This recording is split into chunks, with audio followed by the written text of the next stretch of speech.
The first recipe I'm making are some crispy chicken sandwiches in the air fryer.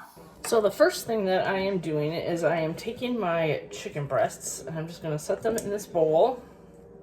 Actually, you know what? I think I'm going to mix my other ingredients first. So I have a cup here of pickle juice. Put that in. And a cup of buttermilk. Now we'll go ahead and mix those together. And then we will go ahead, put in our chicken. Then I'm going to cover this and I'm going to let that brine in the fridge for about 6 hours. You could definitely do it overnight, and that would probably make it even better. But we are having these for dinner tonight, so I am doing this at about 10 o'clock. So I'm going to give it about 6 or 7 hours in the brine, and then I will show you how we cook these up. So I just pulled the chicken out of the fridge. This has been brining for about 8 hours. So now I'm going to go ahead and make my flour dredge. So I'm just going to use just some all-purpose flour, and then this garlic pepper again. Like I said in my last video, this is a garlic, pepper, onion powder, salt. I think that's it, but it's pretty much all those spices that you would use. The recipe does call for paprika.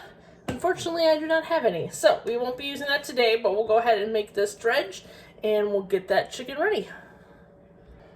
Half a cup probably. Let's see, I have 3 chicken breasts here. We are double dipping that, so maybe I'll do 3 here. It's like 3/4 of a cup. All right, and then I'm gonna go ahead and add in the seasoning. And stir that up a little bit here. Maybe a little bit more in the center now that I've stirred it. Just kind of do it the way you like.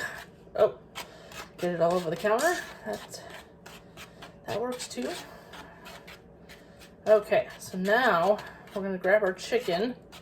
Oh my gosh, you guys, I totally forgot my egg wash. Let me go get that. Let's try that again. I now have my eggs. So we're gonna take a piece of our chicken that has been in our brine and go ahead and dip that in our flour, get that coated really well. And then into our egg.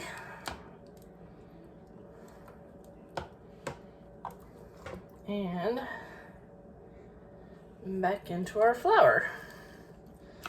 Man, I wish there was smell-o-vision so you guys could smell this. It is like a dill pickle factory in here. That dill pickle is very strong, so I hope that makes these very flavorful.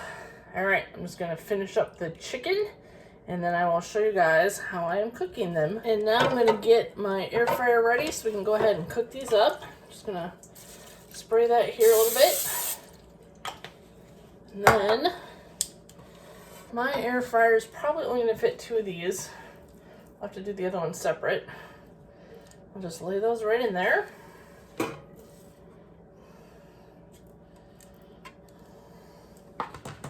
And then we're just, oh my goodness, I'm just throwing things around here. All right, let's try that again. I am gonna go ahead and spray the top of these with the olive oil.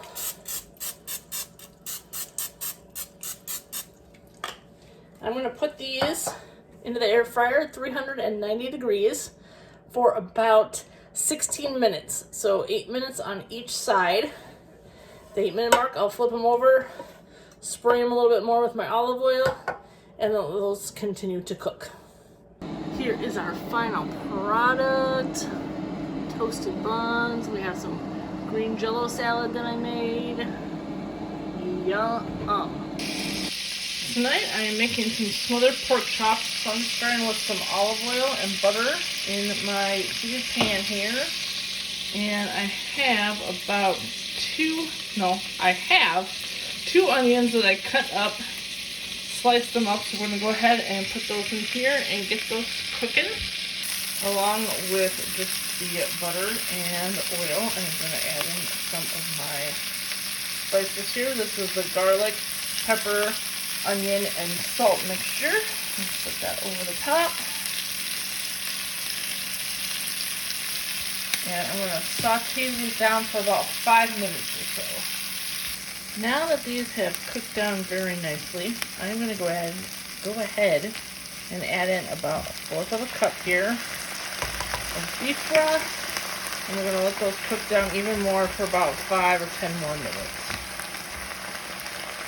I went ahead and removed the onions onto a separate plate, and we're gonna start cooking up our pork chops now. I just threw in a little bit more butter. Now we're gonna go ahead and add in our pork chops.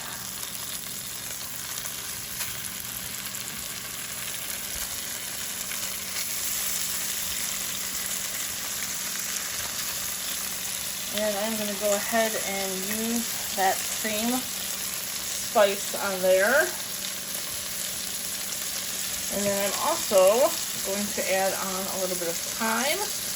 Cook those for about 3 to 4 minutes, and then flip those over and season them again and let them cook for another 3 to 4 minutes. And then while my pork chops are cooking, I'm just going to make some fried potatoes. So I just cubed up, some potatoes, added a little bit of oil, and some Lipton onion soup mix. I'm just going to go ahead and get those going. We're just going to let these cook for about 10 to 15 minutes until they're nice and golden brown. So I took the pork chops out, I added the onions back in, and I added about 2.5 tablespoons of flour. And I'm just going to go ahead and cook that down with the onions. And then we're going to add in some beef broth. Now that I have that beef broth in there, I am just going to let this simmer for about 3 to 4 minutes, and then we will throw those pork chops back in there. Now let them cook down for a little bit longer, and we'll be ready to serve. I almost forgot. I am also adding a piece of this provolone cheese on top of each one. And as soon as that's all nice and melted, we will be ready to eat. Here's our finished product. All the cheese and onions on there. We added some green beans. This is going to be so yummy.